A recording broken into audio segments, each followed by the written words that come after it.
Good afternoon, ladies and gentlemen, and welcome to this week's Seminary Ridge Museum Tuesday Facebook Live event. My name is Pete Miele. I work here at Seminary Ridge Museum as Executive Director.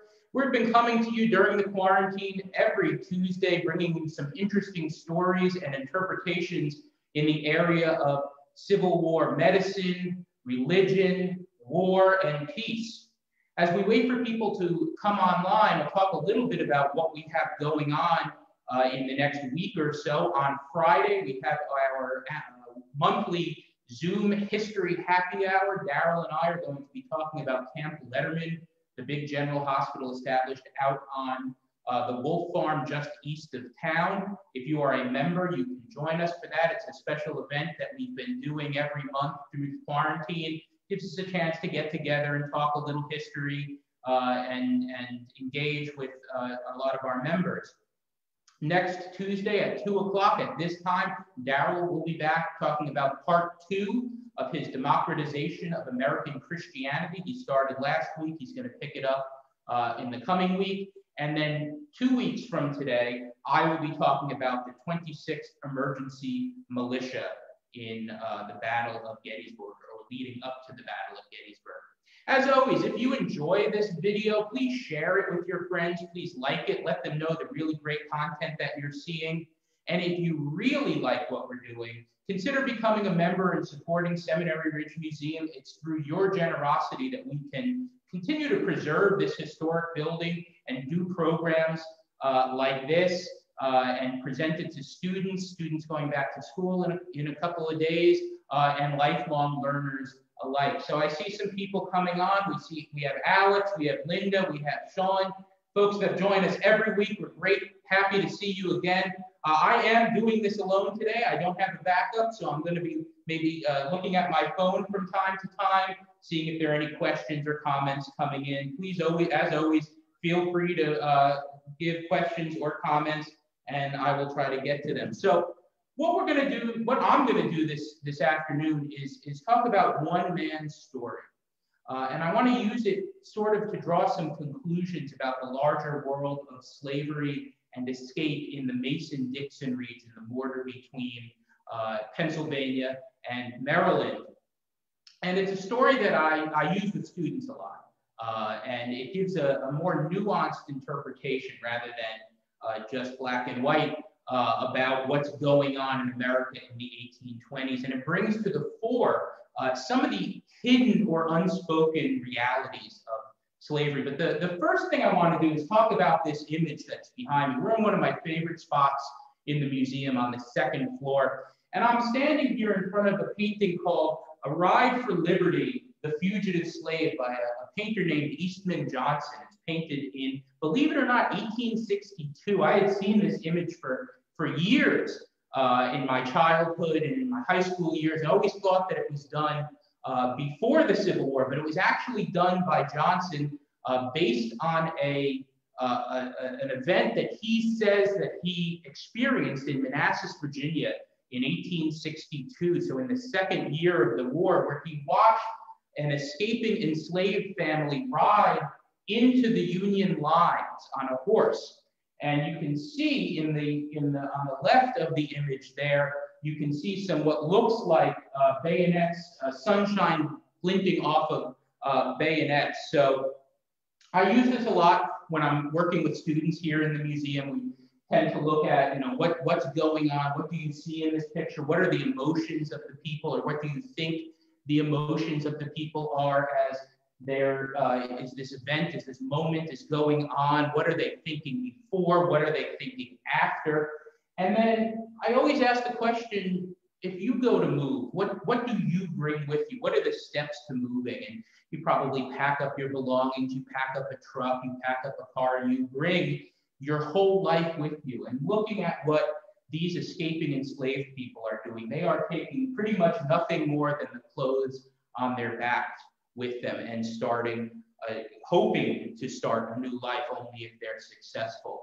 And that's really going to a great way of jumping off into talking about what we're going to talk about today, and that's James Pennington, or James Pembroke, as he is known when he is an enslaved person. By the way, this painting today is in the Brooklyn Museum, so you, I believe, can go and see it there. But we have this really nice, almost life-size display here at Seminary Ridge Museum and Education Center on the second floor. So next time you're in town, please come by and take a look. So James Pembroke, or James Pennington, the story that we're going to talk about today comes from a memoir that he writes in 1849 called The Fugitive Blacksmith, where he talks about the events surrounding his life in slavery in the 18 teens and 20s, and then the decisions and the steps that he takes to gain his freedom, to escape from slavery. So it's written 20 years after he escapes, but it was written, as he says, from an outline that he had prepared when he was giving talks on the subject. He's a profound and widespread prolific lecturer in the 1830s and 40s, so he had prepared notes on this, and that's where this comes from. And in the introduction to The Fugitive Blacksmith, he talks about the goals that he wants to accomplish by writing his story and distributing it to an audience. He wants to show slavery for what it is and disabuse people of the idea of kind masters. And he says in the introduction, quote, "My feelings are always outraged when I hear them speak of kind masters, Christian masters, the mildest form of slavery. I am satisfied that either they mean to pervert the truth or they do not know what they say." And he goes on to say that enslaved people, even if they are in Maryland, and living in what he calls a mild form of slavery, are at any moment liable to have the floor swept out from underneath them and be sold into the deep South, where slavery is the most dramatic and drastic and draconian form that there is. He also talks about the fact that there are these hidden abuses in the mild form of slavery with respect to women. So mild form is really not a mild form, and it's not, we need to disabuse the idea that there are kind and Christian masters. He indicts the system, though. He talks about on and on about the system of chattel slavery, the system of people as property, and says that the master and the enslaved persons are both victims. He indicts the system, not necessarily the individual. And this is something that Frederick Douglass, years later, in writing the narrative of the life of Frederick Douglass, will also say. Douglass says that his master was sometimes kind, but, quote, his mood could change quickly. A man's character always takes the hue, more or less, from the form and color of things about him. The slaveholder, as well as the slave, was the victim of the slave system. So keep that in mind as we talk about James Pennington's experience. So what's going on in the Mason-Dixon region, northern Maryland, southern Pennsylvania, in the years leading up to Pennington's escape in 1827? Well, Maryland had established a law in 1664, back when it was a colony, establishing that African Americans and people of African descent were property, and that a person's basis was based on that of his or her mother. So if your mother was an enslaved person, the child is enslaved as well. By the time in the early 1800s, there was not a lot of large-scale farming in Maryland. A lot of smaller farms, tobacco cultivation. Enslaved people were taught trades, which we'll talk about with respect to Pennington. But it wasn't like the big cotton plantations that we think of in the deep South. It was a lot of smaller operations. And Pennsylvania, in the northern border of Maryland, was a free state starting in 1780. So you have this unbroken border. There's no water or mountainous blockage, so people could go across the border very easily and could go escape to freedom, or people could go across the border and capture freed people and bring them south into slavery. And as early as 1780, Pennsylvania passes the law for gradual emancipation, which meant that after a certain date, if you were an enslaved person in Pennsylvania, on your 28th birthday, you'd be free. Also, in 1826, Pennsylvania passes an anti-kidnapping law that makes it more difficult for slave owners to recapture their enslaved people who may have escaped. They have to go before a magistrate. They have to get a ruling from a judge. They can't just go across the border, capture somebody, and bring them back into Maryland, or into Maryland, as the case may be. So you have this big gulf between a slave state and a free state that is playing out in this region, really just 8 miles south here of Gettysburg. It's the Mason-Dixon line, and as I said, there's no mountains, there's no water feature. It's a kind of an unbroken border there. So let's talk a little bit about James Pennington, and start by talking about Pennington's early life. James Pennington is born on the eastern shore of Maryland in 1807. His mother is enslaved, owned by a man named James Tillman. So according to Maryland law at the time, Pennington is going to be enslaved as well. Pennington's father is owned by another master, lives on a farm not too far from where Pennington and his mother and his older brother are. But when James is 4 years old, he and his mother and his older brother are given as a gift to James Tillman's son, Frisbee. And Frisbee moves to Hagerstown, Maryland, about 200 miles from where James and his family were living at the time. And they leave his father there. So now there's a 200-mile gulf between where James and his family and his father are living. Eventually, Frisbee Tillman purchases James's father as well, and the whole family is able to move together, live together on Rockland Plantation, just south of Hagerstown, Maryland. So this entire story that we're going to be talking about today is playing out within about 30 or 40 miles of where we're standing here today in Gettysburg. A little bit about Frisbee Tillman. He had been a member of the Maryland House of Delegates. He was trained as a physician. He had led a militia company. And James writes about him later on, quote, "He was a thorough slaveholder. He would not tolerate a look or a word from a slave like insubordination. He would suppress it at once and at any risk. When he thought it was necessary to secure unqualified obedience, he would strike a slave with any weapon, flog him on the bare back as well. This was the kind of discipline also empowered to his overseers and his sons to use." James writes that his prevailing nature was kind, but they could change at any moment. And he recognizes that the situation that he is in, James is in, is not nearly as bad as that of some other people.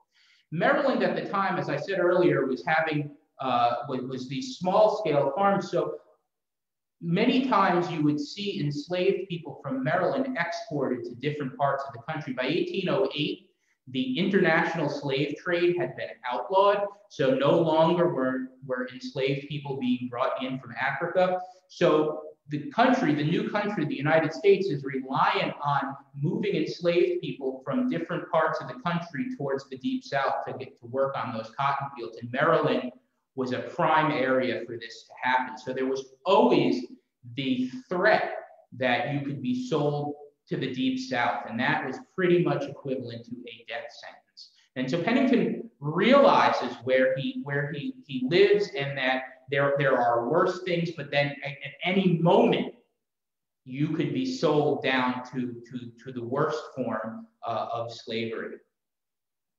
Pennington writes a lot about his childhood and what he experiences, and this is where you sort of get into some of those hidden and unknown hardships of slavery. He says that another evil of slavery is the want and care of parental affection and care.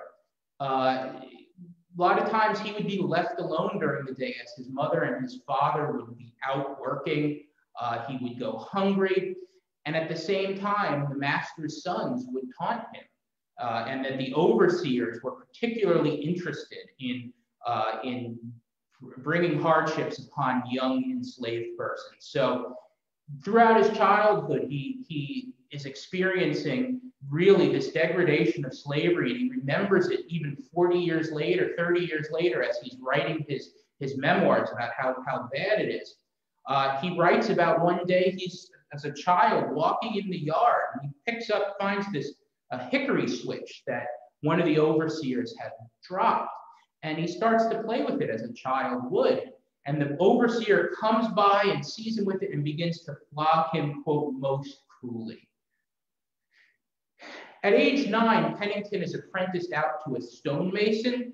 It's part of this slave rental system that if a person like Frisbee Tillman did not have enough work for his enslaved people to do, he would sometimes rent them to a person in the area. That person would have to take care of the enslaved person, effectively taking him off Frisbee Tillman's books.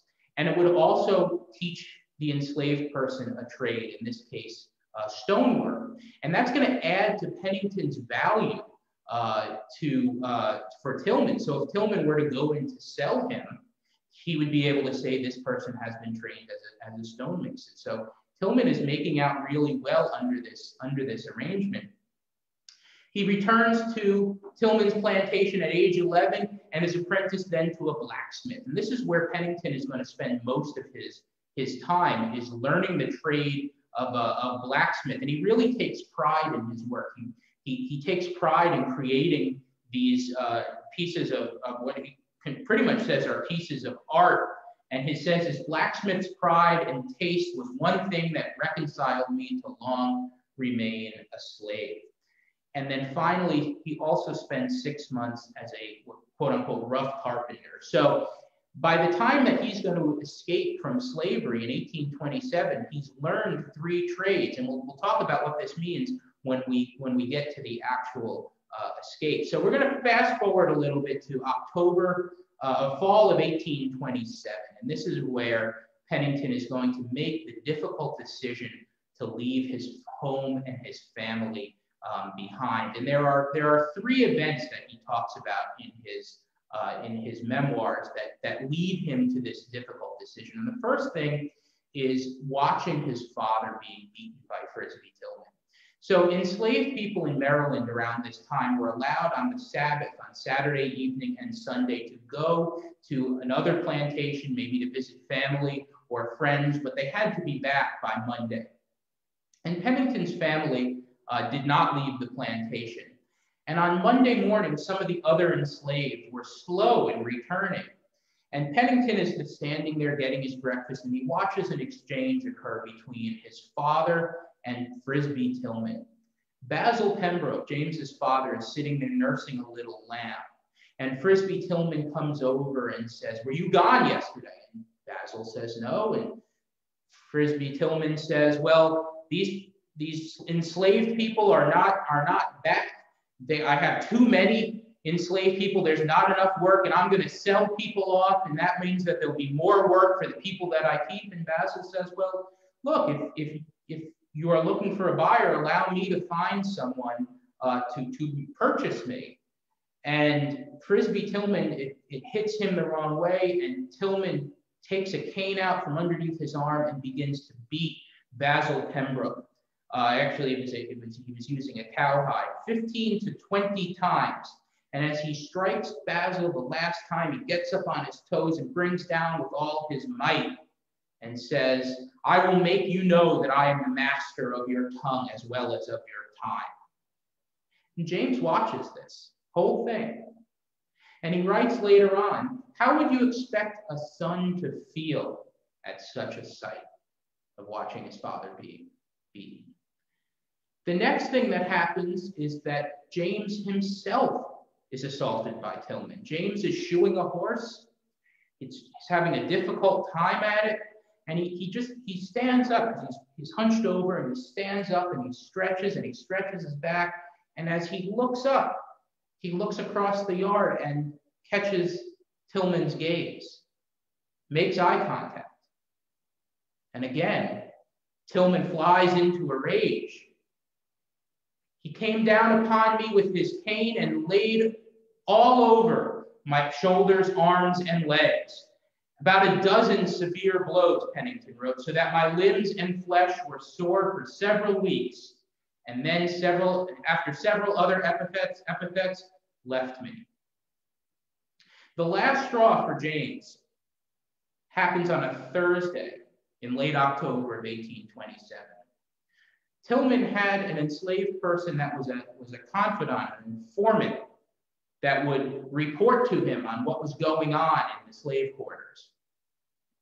Pennington's mother knew about this and told this enslaved person that he should be ashamed of what he is doing, spying on the other people. Of course, this word of this gets back to Tillman.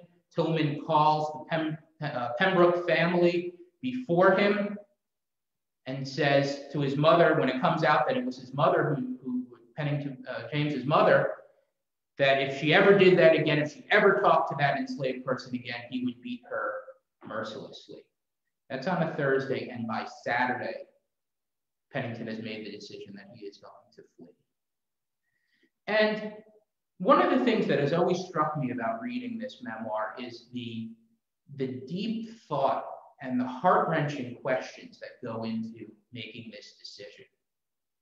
And he writes these very clearly, what he is thinking about on that afternoon as he is making the final decisions to leave. He says, I had a father and mother whom I dearly loved. I also had 6 sisters and 4 brothers on the plantation. The question was, shall I hide my purpose from them? Moreover, how will my flight affect them when I am gone? Will they not be suspected? Will they not be sold off as a disaffected family, as is generally the case when one of its members flies? He also has to think about what's going to happen. What's his course? Where is he going to go? How can I expect to succeed, he says. I have no knowledge of distance or direction. I do not know where Maryland ends and Pennsylvania begins. Indeed, at this time, there was no safety in Pennsylvania, New York, or New Jersey for a fugitive except in lurking places, or under the care of judicious friends who could be entrusted not only with liberty, but with life itself. So even if he makes this escape and gets to a free state, you always run the risk that you're going to be recaptured or brought back into slavery.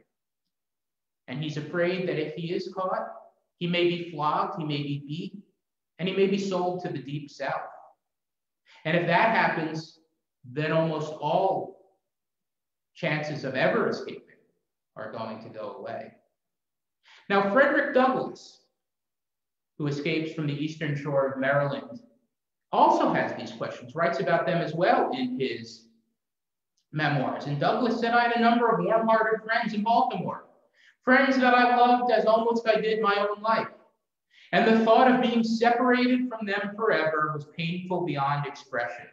It is my opinion that thousands more would escape from slavery who now remain but for the strong cords of affection that bind them to their friends. The thought of leaving my friends was decidedly the most painful thought which I had to contend. He also says, Douglas, I felt assured that if I failed in this attempt, my case would be a hopeless one, that I would seal my fate forever, as a slave forever. I could not hope to get off with anything less than the severest punishment and being placed beyond the means of escape. So here are these 2 men, both in Maryland, both roughly around the same time, within 10 years of each other, having almost the same exact thoughts. Pennington eventually overcomes his concerns and makes the decision to flee. All he can find is a small piece of bread. He has a bundle of his clothes. He sets off on a Saturday evening. He walks north towards Hagerstown. He thinks about stopping to see his brother, but decides against it because he's afraid that if he stops and sees his brother, that his brother will be suspected of aiding him and be punished. My only guide was the North Star, and this I knew my general course northward, but at what point I should strike Pennsylvania, or when and where I should find a friend, I knew not. During this time, he writes that he goes back and forth between feeling this hopeless gloom and melancholy and this wild hope. So yes, he's having these ups and downs. He's escaping. It's great. He's not going to be an enslaved person anymore, but he always has these questions. What is he going to do? Where is he going to go? Who is he going to meet? At daybreak, the first morning, he finds himself in the middle of a field, and all he can see is a corn shock, a bunch of corn stalks bundled together, and that's where he's going to hide his first day. But he can't lie down, he can't sit down, he has to squat. And all day he has to hold that position because if he moves, he's afraid that somebody's going to see him. So all day, and then he's got to stand up again and keep moving. The second night, unfortunately for him, is cloudy, and he loses the North Star, and he loses his direction. He spends the second day under a bridge. By this time, the little piece of bread is gone, but he found some green apples, finds some green apples and some stream water under the bridge, and he drinks it and eats it and develops these really severe cramps, but makes it through the day. At night, he gets up and continues walking, but at this point, his strength has given out so much that he can only walk for a few minutes before he has to sit down or sleep for 15 or 20 minutes, so he makes very little progress. On the third morning, he comes across a toll house, and he says to the person, where am I? And the person says, well, you're only 18 miles from Baltimore, down that road. And Pennington is shocked because he knows that Hagerstown is 60 miles from Baltimore. And he finds out he's been going in the wrong direction. Well, he starts going north in the right direction. He comes across a farmer with a wagon and says, where can I find help? And the farmer says, well, if you go on this road and turn here and go to this house, you'll find somebody that will help you. Well, Pennington is still very upset about what happened. How did he get so far off course that he forgets the directions? And rather than trying to follow them, he just keeps walking. And as he's walking along the road, he passes a tavern on one side and passes a home on the other side where there are men that are digging potatoes in the field. And one of the men calls out to him and says, are you a free man? Pennington says, yes, and keeps walking. The man says, well, where are your papers? And Pennington starts to walk faster and faster, and the guy starts chasing after him and calls out for another neighbor who comes out of his house and grabs Pennington. And the two men and some others that show up drag James into the tavern. And they try to figure out who he is. And at this point, Pennington has to endure what he calls a great moral dilemma. He says that his parents told him not to lie. But here he has to lie to maintain his course. And he says that they really had no right to know the truth. And he continues to say that he is a free person. Well, the men that have gathered in the tavern now will say, well, let's go and see the local magistrate, the local judge, and figure out what to do. And they go, and one magistrate's not there. They go and they find another one. He's not there either. And as they take James back to the tavern, he breaks free of his chains, runs off, but is quickly caught and captured again and brought back to the tavern. They're still trying to get information out of him. And finally, he comes up with a story. He says, I was sold with a number of other enslaved down to Virginia. The person that was taking us through Virginia down to the south died of smallpox. And the people in the town didn't know what to do with us, so they let us go. And on hearing the word smallpox, people start to back off. And soon the tavern empties out where there's only a few people left. And the original person that was digging potatoes who captured Pennington says, well, we're going to go and see my brother. Maybe you can stay with him. And as they're walking up the road, they come across that magistrate that they were looking for. And the magistrate says, well, until we figure out what's going on, he's going to come and he's going to stay with me tomorrow. Bring him back to the tavern tonight. So Pennington goes back to the tavern. He is set to be watched by a 12-year-old boy while the man digging potatoes finishes the day's work. As he asks for a glass of water, the boy goes and gets it, and Pennington takes off for a thick stand of woods and makes his escape. he has to crawl through this dense underbrush that night. It's dewy, it's rainy. And he gets away the next morning, and the sun comes up, and he looks around, and all there is a really small barn, one side of the road and a house at the other. And he says the only thing that he can do is to go and stay in that barn that's covered, that's full of corn that had been put away for the harvest. He crawls up into the loft, and he hides there, not moving a muscle. The only thing that had seen him go in was a little dog who begins to bark, and all day Pennington is in this barn with this dog barking, and he expects that at any moment the homeowner, the landowner is going to come into the barn and find him. As the day goes on, Pennington is still soaking wet from the dew and the rain from the night before. The barn has openings between the slats, and it gets windy and cold. Remember, this is late October, early November, and Pennington begins to shiver. He said the wind sprang up fresh and cool. The barn being small and the crevices large, my wet clothes were dried by it and chilled me through and through. I cannot now, with pen or tongue, give a correct idea of the feeling of wretchedness I experienced. Every nerve in my system quivered so that not a particle of my flesh was at rest. During the day, a group of men passed by outside, and he recognizes that it was the men from the day before looking for him. By this time, Frisbee Tillman has placed an ad in the local paper offering $200 for the capture of James, a very significant sum for that time. This Pennington at this point was very valuable. He had learned 3 trades, and Frisbee Tillman wants his property back. Well, Pennington doesn't move, of course. The men ride by one way, they ride by another way. They never find him.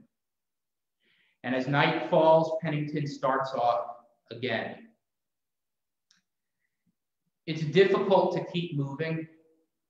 He hasn't eaten. He falls asleep. He wakes up and it's daylight. He has to hide again in the middle of a field. Night falls, keeps going. He has his ups and downs now. He says, I had presentiment too that I must be near free soil. I had not yet the least idea where I should find a home or friend. Still my spirits were highly elated. And I took the whole of the road to myself. I ran, I hopped, skipped, jumped, and clapped my hands and talked to myself. To the old slave owner I had left, ah, ha, old fellow, I told you I'd fix you.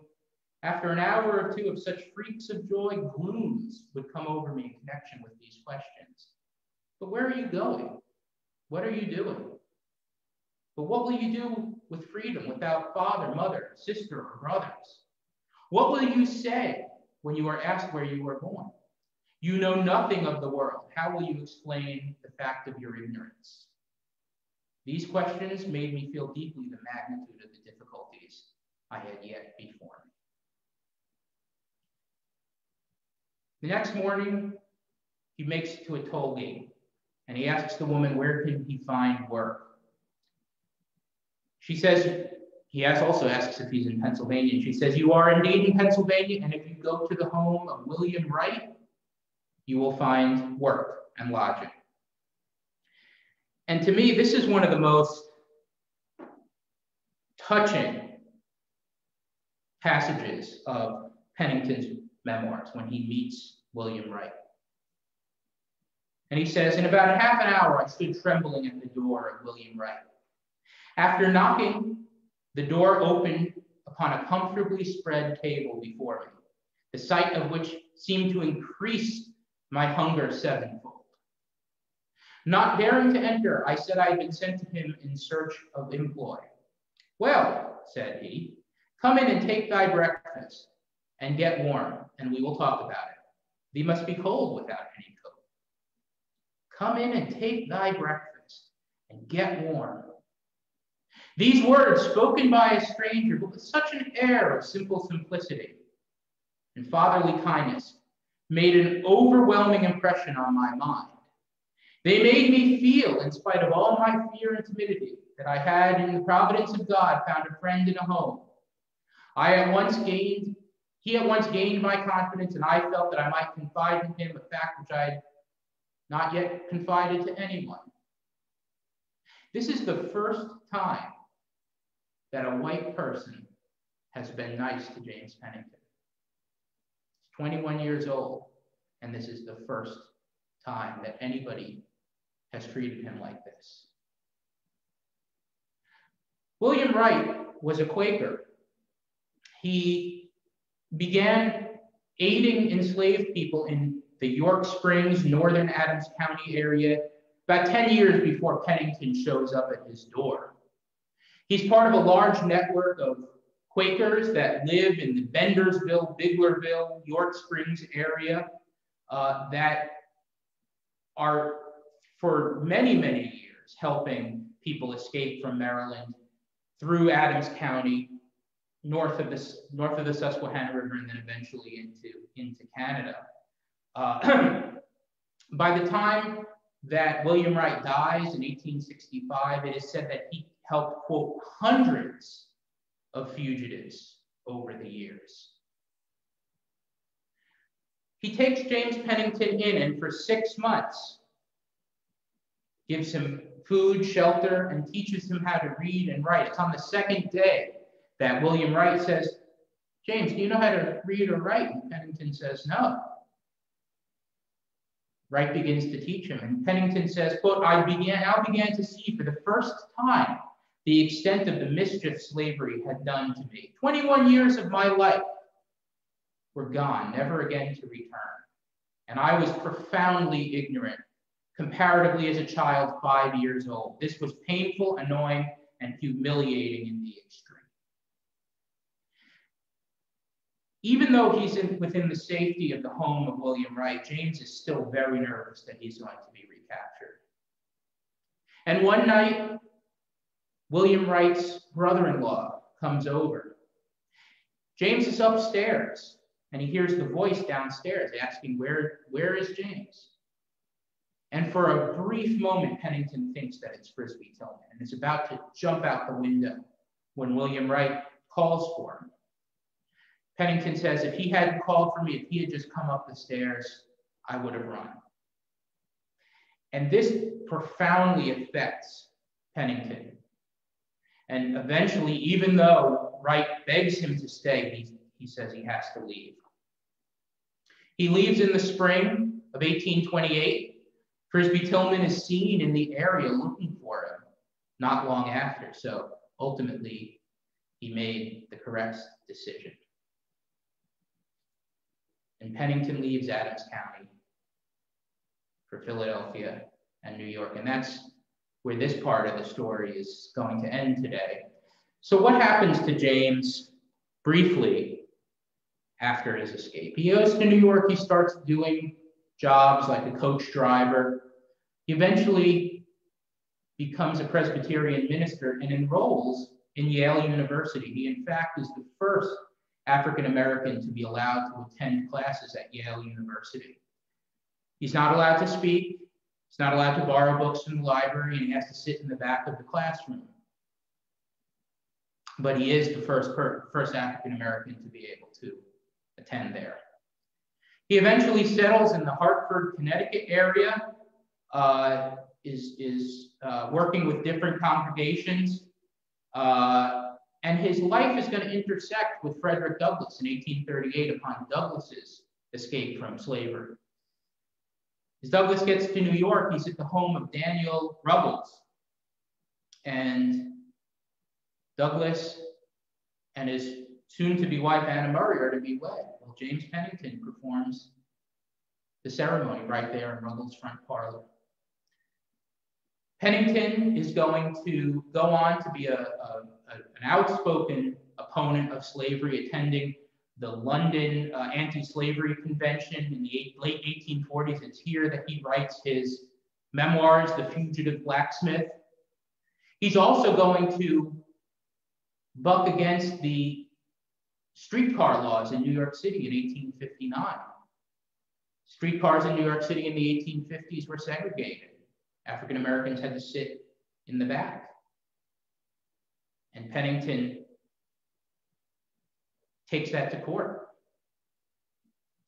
After the Civil War, he is sent down to Florida, to Jacksonville, to begin to work with congregations down there. And it's in 1870 in Jacksonville, Florida, that he passes away.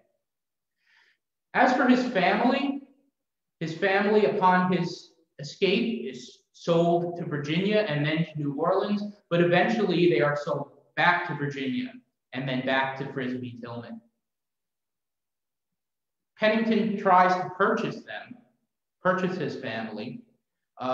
Eventually, his father is able to escape. His mother is sold to Missouri, and she eventually comes to freedom as well, but dies soon after. So the family is sold off, but eventually they are able to gain their freedom as Pennington hoped for.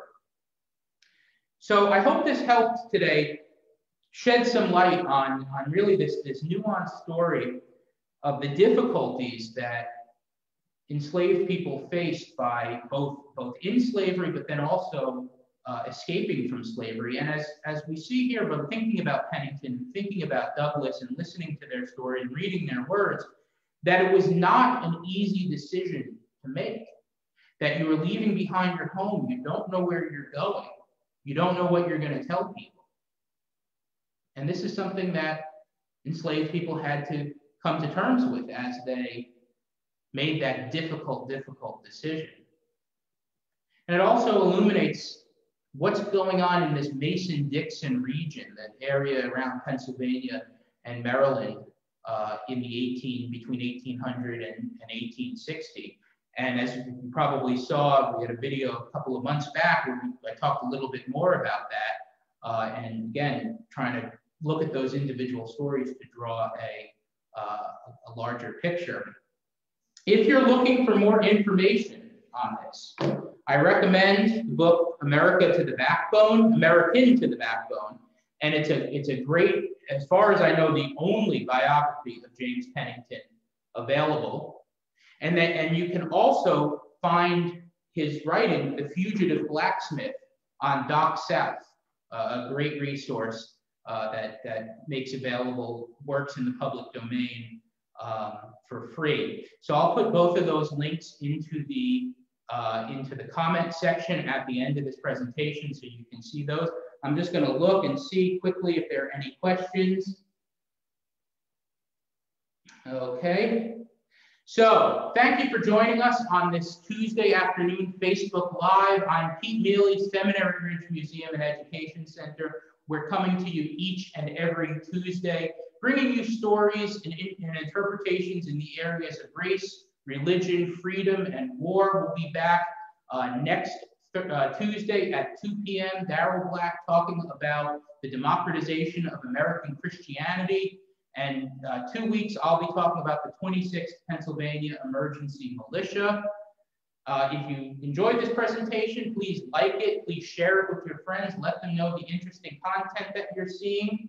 And if you really enjoyed it, please consider joining as a member or donating to help support the museum. We love doing this, but we can't do it without your help. So we hope that you will help support us. If you are in Gettysburg, Seminary Ridge Museum and Education Center is open Thursday through Monday, 9 a.m. to 5 p.m. And we hope to see you up on the ridge soon.